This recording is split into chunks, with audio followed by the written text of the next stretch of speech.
Hi everyone who decided to stop by and watch this. This is going to be a very hard video for me to make. First of all, let me explain why I'm wearing a mask. Because I'm about to blow the truth on something and I'm not sure what kind of backlash it might cause. So I'd rather not show my real identity, if that makes any sense to you. I've been watching a lot of videos lately on TikTok on the subject, and it's been very hard for me to watch, to be fair. There's been a lot of mixed views on the videos. And I was watching one the other night and my blood boiled. I couldn't help myself anymore, so I made a comment on it. And within a few minutes, this lady had commented back on it. And after, a few comments backwards and forwards, we went into a deep conversation. And if that lady watched this video, I want to say thank you. From the bottom of my heart, I really want to say thank you, because you've given me the courage to actually come forward and tell this story. Even though you kept apologising to me, which you had no reason to apologise for what happened, it wasn't your fault. So I want to make that clear. It was no way your fault. But this lady, she couldn't apologise to me enough for telling me how awful it was, how dreadful. But it wasn't even her fault, but she kept apologising to me. But she finally gave me the courage to make this video, so for her, thank you very much. Okay, so on TikTok there is a lot of videos on this subject, and they're always told by the parents, never by the child. Never does a child actually come forward. So I'm going to break that right now. I am a foster child. I was brought up in foster care by social services. So I'm going to tell you the truth behind social services from the child's eye. Okay, so as obvious, we all start with a mother and a father. So I'm in my mother's stomach being baked alongside with my brother, and my mum has two boys with two different men, and she's with my father. Now my father, he is what we would call a career criminal. He used to rob the red phone boxes and parking meters all the time, and he's been caught God knows how many times, and he's done time inside, but he doesn't learn. He keeps on doing it and spending more time inside. I think he must like the food. Anyway, so I'm being made. My old man, he's just been sentenced for robbery again, and he's doing a 2-year stretch in prison. My mum's having an affair with this guy. She decides then, do you know what, sod it, I ain't got a future with this guy. So she decides to make a future with the guy she's having an affair with. He's got 2 boys from a previous marriage. He turns around to my mother and says, well, look, we can't afford all these kids. You're going to have to give up at least one of your kids, or this ain't going to work. So they come to an agreement as soon as she's given birth to the 2 boys that they go straight into care, which happened, basically. That's how I end up in care. Anyway, so this bit I've obviously been told, because I can't remember this far back. I'm 6 weeks old. I'm in my Moses basket.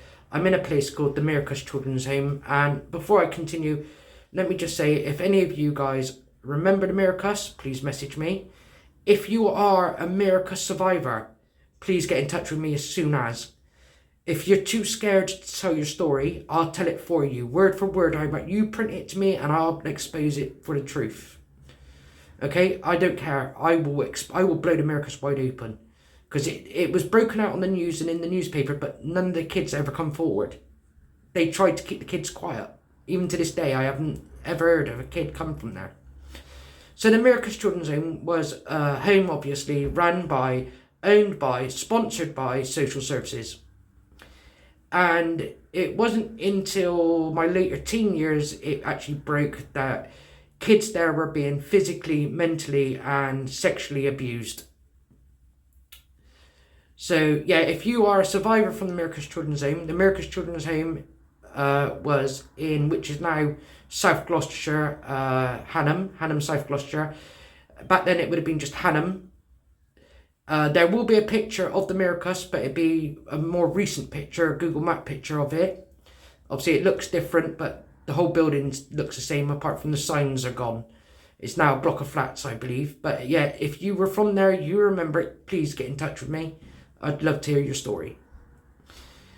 So anyway, I'm at the Miracles Children's Home. I'm in my Moses basket. We're waiting for a phone call, which come mid-afternoon.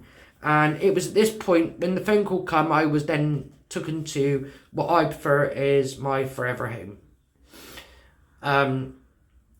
Obviously, I arrived, I don't remember much being a baby, but I remember, I was fostered by these two great people. I mean, I can't fault these two people as foster parents. They were the best. My mum and dad were the best foster parents that any child could ever ask for. They raised me right from wrong. They taught me to respect people. And, obviously they taught me manners, which over the years kind of just slips out the window a little bit. Come on, guys, you know what I'm on about. Anyway, so it wasn't until I was about 11 years old, I recall, I wanted to find out about my natural birth parents. I sat down with my mum and we were talking, and she said, no, she said, you know what? You're right, you need to find out who your birth parents are. And so she rings up then Margaret Shilton, my social worker. That was my social worker's name, Margaret Shilton. She now worked at an office on White House Road in Bedminster, which is now a lorry tyre place, I believe. So if you remember that building, not far from the City Farm in Bedminster, White House Road. If you remember it, please get in touch with me so I know I'm not completely loopy. And she come out the following Wednesday. We sat down at the dining room table and we were talking. And so the conversation kind of went like this. From what I recall, bits might be different, but it's about the same. Right, about your father. We've tracked your father down. He's doing a 2-year stretch in Horfield at the moment. He was caught ringing cars. Here's his full name. Write to him. Here's the address. Write to him. And, see if you can get a visit order. If you do, ring us and we'll come and take you on the day. So I did that. I wrote out a long letter and I dropped it in the post and never got a response back. So I don't know if he received that letter or if he just chose to blank me. I don't know. That's a whole different story. So now to my mother. And we're sat there and she's looking at me. I'm looking at her and she said, oh, well, I don't know how to tell you this. So I'm just going to be as open and upfront as you as I can. And I was like, okay. During birth, there was some complications and your mum didn't pull through. And unfortunately, neither did your brother. And they both died on that day.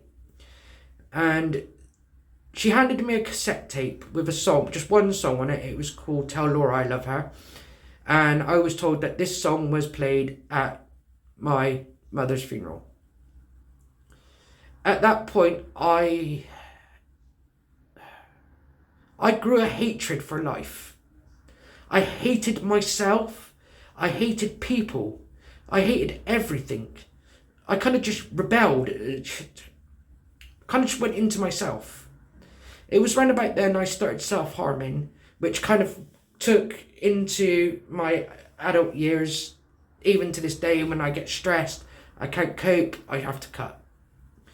And that's another story. But anyway, so I kind of asked what cemetery that I can go and pay my respects to my mother, because I just couldn't believe it. I felt like a murderer.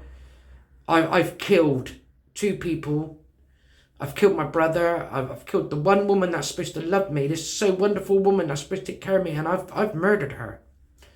11 years old, and I killed this woman. So I was given the name of a cemetery called Bristol South, and every weekend, me and both my foster parents would go up, and we would try and locate a stone, a memorial plaque, or something, but we never could. My foster mum even went as far as contacting the cemetery and asking them, and the response we got back is, because of the years that have gone by, it's not unusual that some records will get lost, and they just can't explain it, but they can't find it, so they presume it got lost over the years.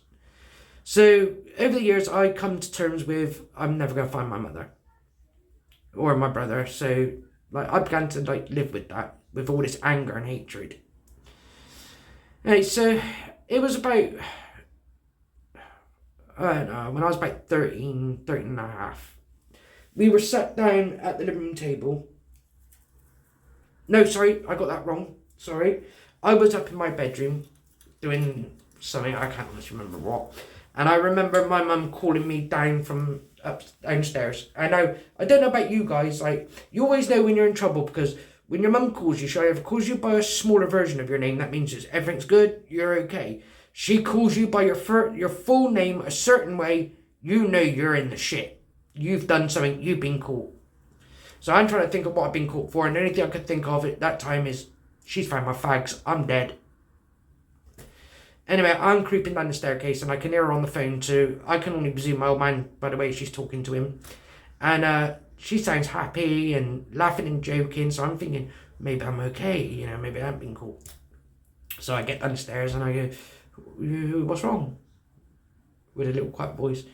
She said, sit down a minute. She said, she finishes on the phone and she sits down next to me and she says, well, I've got something to talk to you about. I was like, okay. She goes, well, me and your dad, we've been talking for a while now. And I was like, okay, this doesn't really sound quite good. All the paperwork is done. It's all a go. All I need now is your permission. I'm thinking, this ain't good. Paperwork's done. All is go. This ain't good. So I was like, okay. Welling up my eyes a little bit. And she goes, well, like I said, me and your dad have been talking for some time now. And we'd like to adopt you, make it official, make you ours. Even though you are ours in our heart, but we want to make it official. Damn, do you know what? I just grabbed my mum and gave her the biggest hug ever. The biggest bum hug. I was so happy. As soon as my dad walked in through that front door that night, he didn't even have time to drop his work stuff.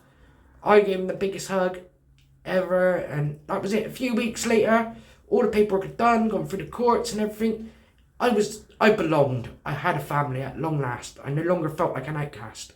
And I know that might sound a bit weird, but people in foster care will know what I mean by feeling like an outcast. Even if you are adopted by the best people, you still kind of feel like a bit of an outcast.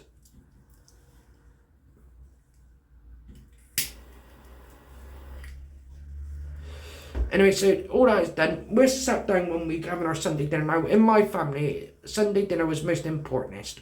We all had to sit down at the dining room table at a certain time. No hats, no shoulders on the table, sat upright, manners, you know. And we're sat there, and my mum, she made a comment to my dad. That is the best 1,500 ever spent. And I'm listening to this conversation thinking, we're going on holiday. So I'm like, what, you know, what'd you buy? And with that, my mum's turned around to me and said, a baby boy. So then I thought she meant that's how much the adoption cost, because I had no idea, you know. I knew what adoption meant, that was it.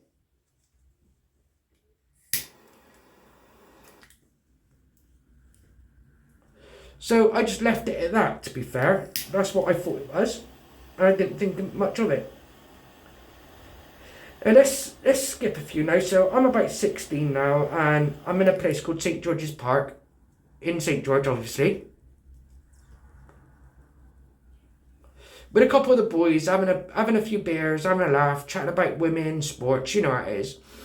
And the beer starts to run out. And as I'm the more mature looking one, and look the oldest, it's agreed that I go to the shop. So now everyone's there, pulling out their £5 notes, handing them over to go and get the drinks. So now I head down St. George's High Street looking for the Target shop. Now by the Target shop, some of you will know what I'm on about, some of you might not. You're looking for a shop that you know is going to serve you without asking for ID. The Target shop. Right, so I'm scanning all these shops. All of a sudden I come across one shop, Target, boom. Walk in, behind the counter is this young girl, boom, done. I know this bill's sealed, right? So I walk in, there's a few other customers, so I'm there like, waiting for them to go. soon as it comes a bit more clearer, grab the Stonehouse, up to the counter, whack the money on the till. This girl stood there, she's combing her hair, and she's just staring right at me.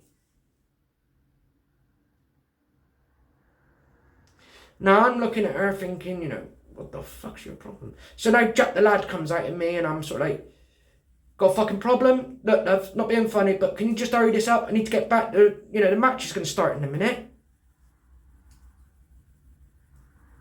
This girl still's just staring at me. She puts her comb down on the counter and she goes to me, your name is... And I go... She goes, your old man's name is... And I'm stood there, I know your dad.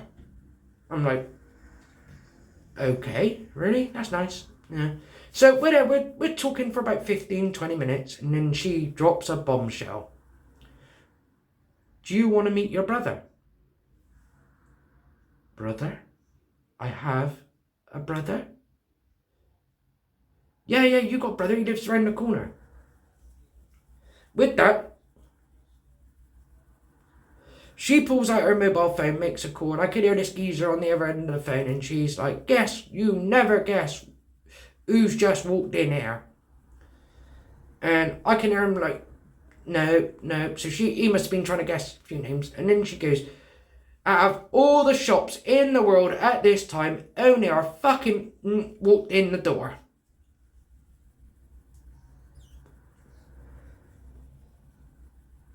With that, complete silence. The phone call kind of went dead.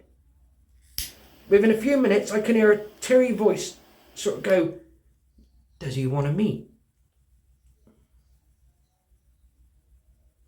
Well, to be honest, at this point, my head is spinning a million miles an hour.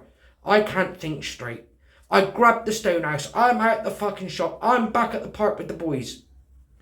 Now, I cracked my bottle open, and now I can't even enjoy my drink. Literally. I'm like, lads, I'm sorry, I gotta go home. I get back home, I open the door, I walk in, and instantly my mum stood there. What's wrong? Now, my mum always knew whenever anything was wrong with me, she fucking knew it. There's no bullshit in my mum. You couldn't pass my mum for shit. And I was like, nothing, mum, just girl problems, it's alright. Straight up the stairs to my room. Well, this goes on for about a week. Now, my mum's getting ratty with me. She drags me into the kitchen. She sits me down. She goes, right, now tell me the bloody truth. What's wrong? So at this point, I break down, literally break down in tears, and I'm telling my mum everything, the whole story about the shop, the drink, and everything. And she goes, so why didn't you come to me and ask?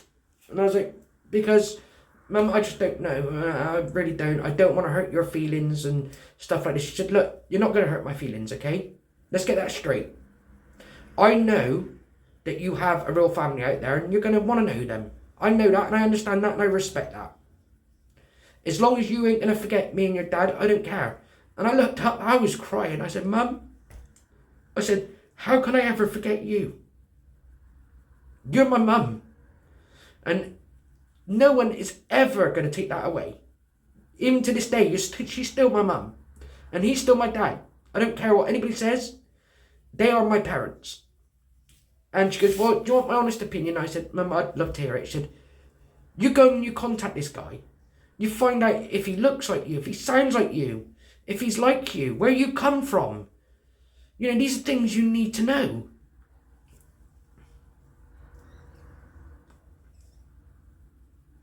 So with that, my mum's whacked me in the car. We're back in St. George. She stops outside the shop and she says, right, she said, this is a journey that you now have to make. And at that point, I thought about getting back in the car and forgetting about it. But I knew, in a way, my mum wouldn't let me do that. So I went back in the shop. Now this time the young girl was still there and her mum. And I find out her mum happens to be my auntie.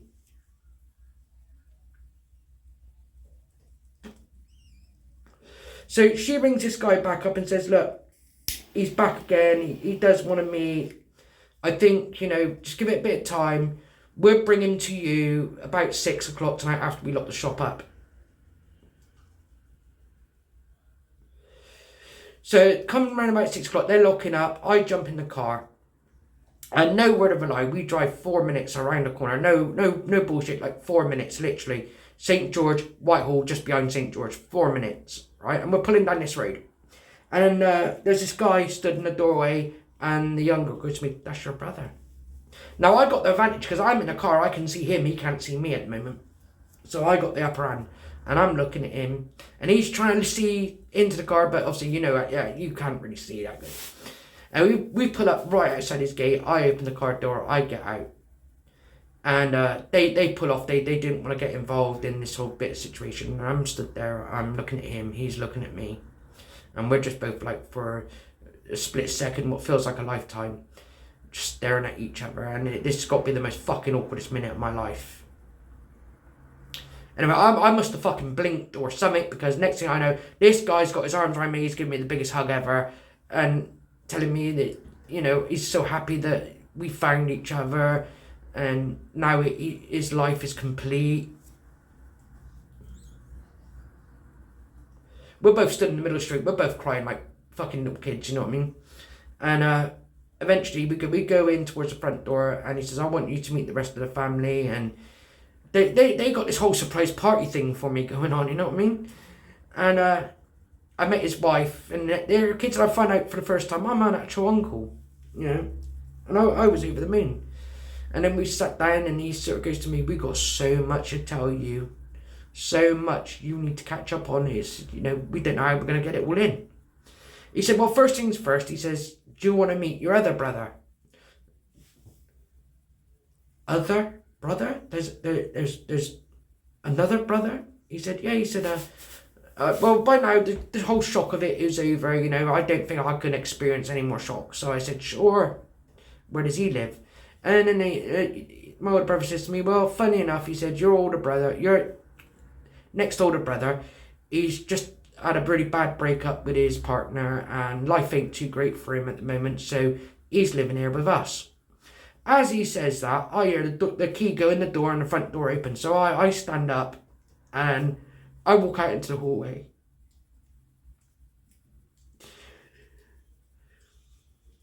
And stood in the doorway was this guy, same sort of build as me, and right about the same size as me. And he's looking at me, I'm looking at him, and we both knew. We knew who each other was instantly. So he's dropped his bags, and he's come marching up to me, and we're there hugging. And it might be only for a few seconds, but it felt like a fucking lifetime.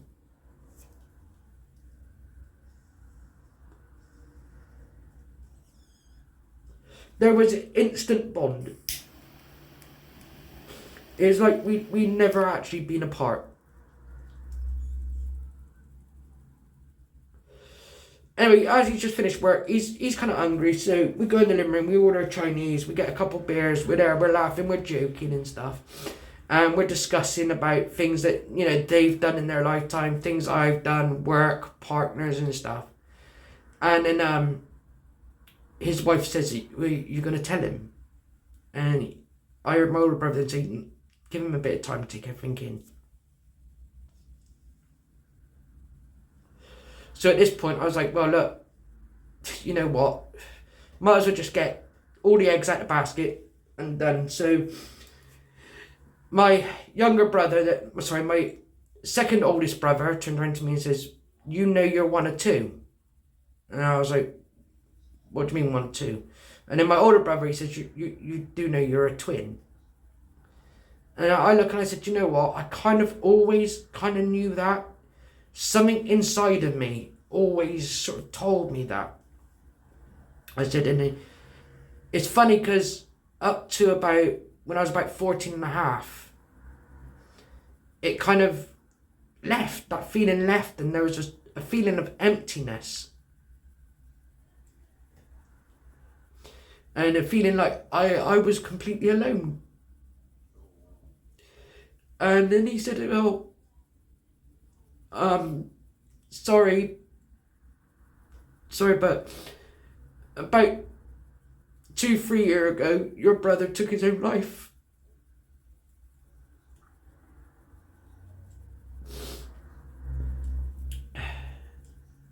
Social services stole that from me. They took that right away from me. And we carry on, we're talking, and then my brother's wife looks up and says, there's someone else who wants to meet you. Someone who's dying to meet you. And I'm expecting them to turn around and say, like, an aunt, an uncle, or even another sibling, you know. And I'm like, ooh. And then my older brother trips up and says, our mum, she'd love to meet you.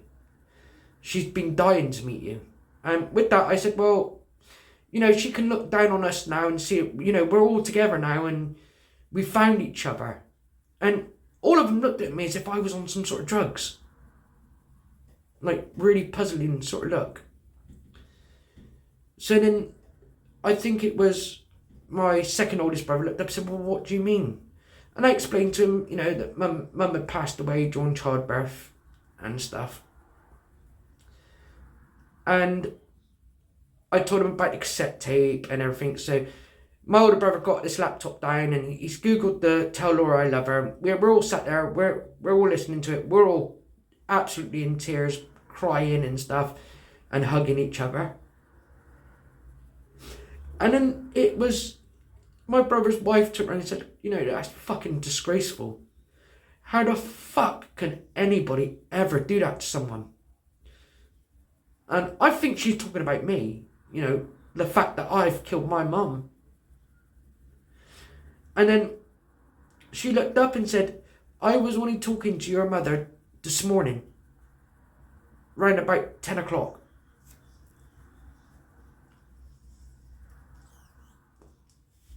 Well, right now my head is fucking spinning like fuck. I get up, I walk out the house, I stand outside for a bit of fresh air and a cigarette.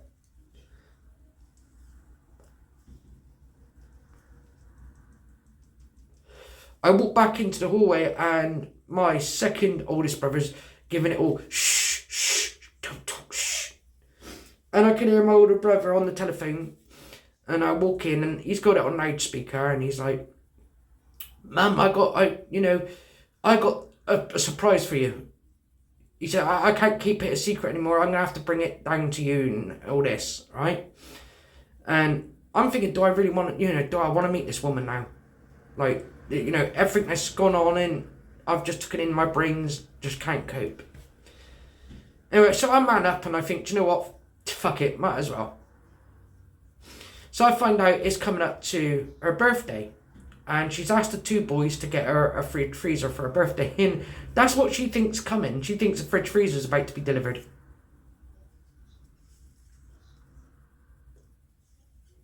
So we all pile into my brother's car and we go down. I'm not joking, it's a 10 minute ride from Whitehall to Easton. And she lives literally a stone throw away from Easton Leisure Centre. I don't know if anybody knows Easton Leisure Centre, the swimming pool. And I had to stop and think how many times I've been to that swimming pool. You know, I use that swimming pool all the time. I could have walked past this woman and not even known it.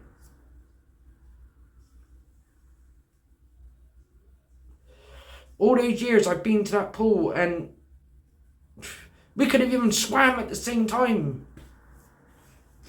Anyway, the two brothers are talking and they come to an agreement that my oldest brother's going to go through the front door with his wife and the kids and they're going to open the back door and me and my next older brother's going to slip in through the back. So that's what we do. And we get in, we stood in the hallway of her flat and it's pitch dark, we're stood there, and I'm not joking, I got sweat dripping off my head, I got dribbles of sweat coming off my nose. And then my second oldest brother's giving it the elbow to go, you know. And I really don't know why, and I'll never forget this, that, has anybody ever watched that movie, The Green Mile? When the guard's saying, dead man walking, that's all I could think about. I was literally walking dead mile, step by footstep by footstep, until I got to the living room door and I put my arm out and I grabbed the living room door And I'm opening that door inch by fucking inch. I'm not even joking. It was like slowly, like a vampire opening his coffin. And I open the door enough to slip in, and I come now into view. And I'm looking, and I can see this old woman in a chair. She lets out this scream, and I'd never forget the scream. I can't explain the scream to you. It's like not a scared scream, or a scream of joy or something. I just can't explain. With that, this old woman has sprung out this fucking chair. She's grabbed me. She's kissing me all over my head. She's apologising. She's crying her eyes out. I should have never given you. I'm so sorry. Blah blah blah blah. Right, and I'm too overwhelmed right now. I'm pushing this woman away. I'm like, whoa, back the fuck down a little bit, So after all this, we're then talking. And she tells me everything, how she regretted giving me up and everything. And then she said, would you give me a hand with something? I said, yeah, sure. So we go over to this old antique looking cabinet thing, and she asked me to reach up and inside this door thing. So I open this little door thing, and inside there's these three big, like wooden green box type things. And she asked me to get them down and put them on the floor, which, I do.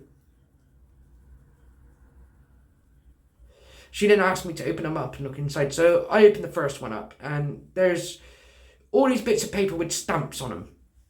And I don't quite get what it is. So I opened the second one up, same thing, and I opened the third one up, same thing. And then she explains to me that each one of those stamps represent proof. Every week, she had taken a letter down to social services, and had them photostat, copy the envelope, and stamp it to prove that she's done it. Every birthday, every Christmas, she's put money in a card and she's delivered it to social services to pass on to me. And if there was ever a family celebration or anything like that, she wrote to me to tell me that my older brothers had 1 kid, 2 kids, She even wrote to me to tell me about my brother's breakup and stuff. And she said, she said, I've written to you every week, every week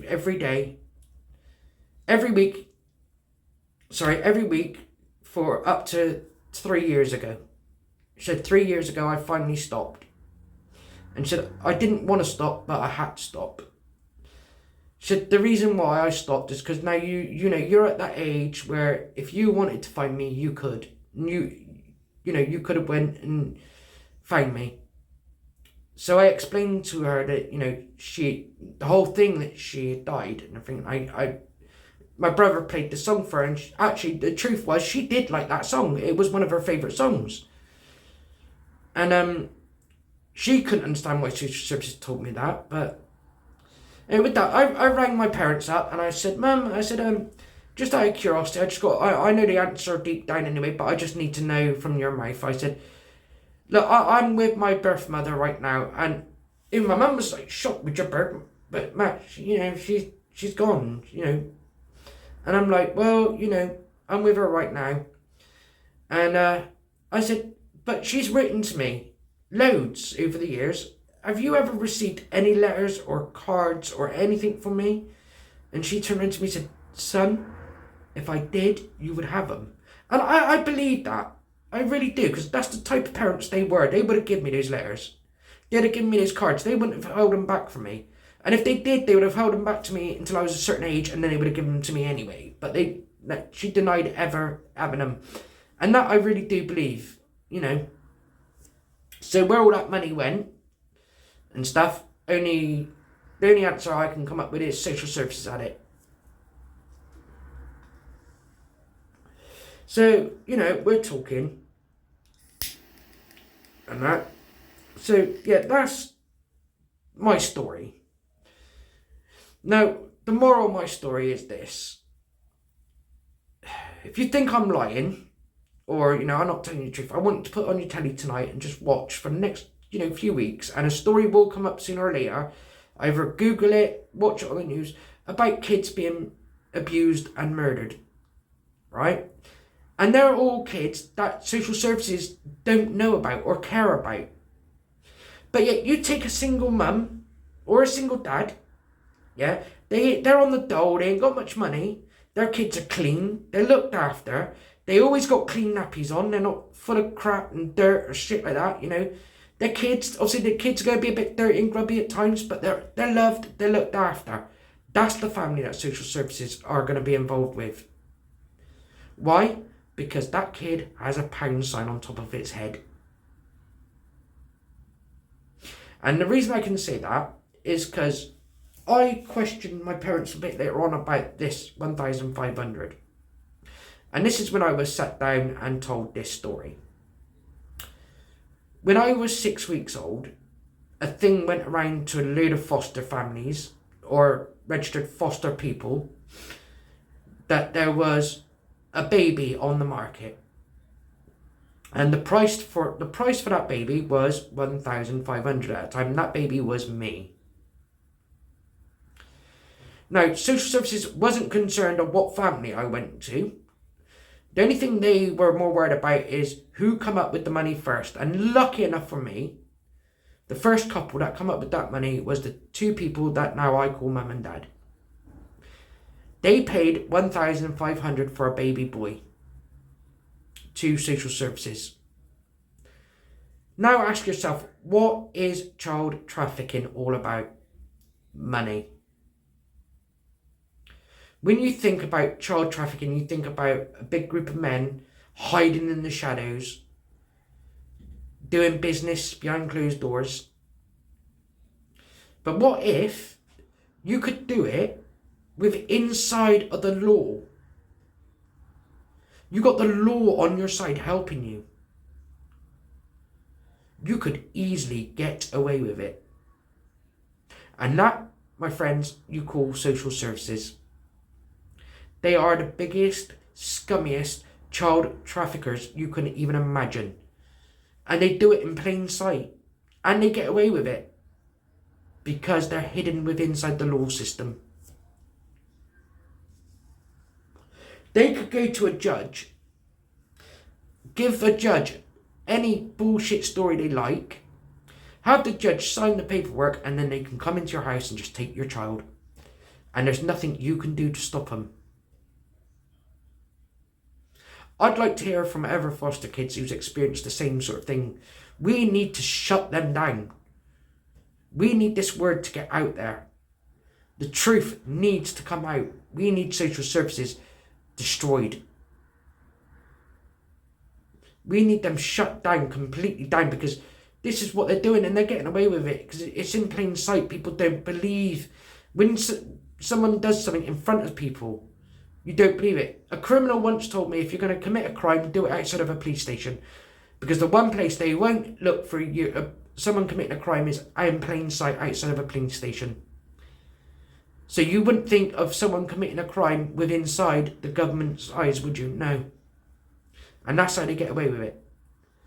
They are the dirtiest, scummiest child trafficking ring there is. And they do need to be shut down. Well, that's my story, and thanks for listening to me waffle on. Just before I close this off, I just want to quickly tell you, there is a picture attached to the end of this video of the Miracus Children's Home as it looks today. It does look exactly the same as it did back then, obviously just without the signpost, so I'll be putting that up. If anybody recognises it, get in touch with me, especially if you were a survivor of the Miracus Children's Home. The second picture will be of the social services building on White Ladies Road. Because of when I was old enough, I went looking for Margaret Shorten. Obviously, then they have moved from that premises. I couldn't find no heads or tails from where they moved to, so I went to the next nearest social services office I can find. And first of all, they denied ever having that building, which I proved them wrong. Second of all, they then denied ever knowing Margaret Shilton, which I proved them wrong. And then suddenly they admitted to having the building. They admitted to knowing that, back then they had a woman by the name of Margaret Shilton who was a social worker, but she had passed away a long time ago, which I can kind of believe because she was quite old when I knew her. But then I don't know if anybody else experienced this problem. To try and get ID, you need ID to get ID, because you can't get ID unless you can prove who you are. So I went to get some sort of paperwork to prove who I was, even if I could get the adoption papers, anything, you know, because they took control of all the paperwork. And that's when I was told that, oh, yeah, that building actually caught on fire and all our records back then were paperwork and it was all destroyed. But if there's anybody out there who's old enough to remember the building before it was social services and why it was social services, and even better, if they know it today, that building has not changed. It looks exactly the same. You can't tell me that building was ever damaged in a fire. Because the only thing that has changed is the front side of it is now garages, where the lorries go in and out with their tyres. That's the only thing that's changed. Even the main reception is still there. Looks exactly the same today. So I've taken a picture from Google Map and I'll be posting that one up too. So if anybody remembers it, please get back in touch. Please get in touch with me. Let me know I am not completely and utterly cuckoo. Anyway, that's me done for waffling on, and thanks for watching. Now you know the truth. If you've got social services in your life, do whatever you can to get them out of it. Do not let them take your children. Because all your children are to them is pound signs. Their welfare and their best interests are not to their heart. Trust me. I am a survivor of social services. And more people like me need to come forward. Thanks for watching. Take care. And hopefully I'll be doing another video soon. Bye.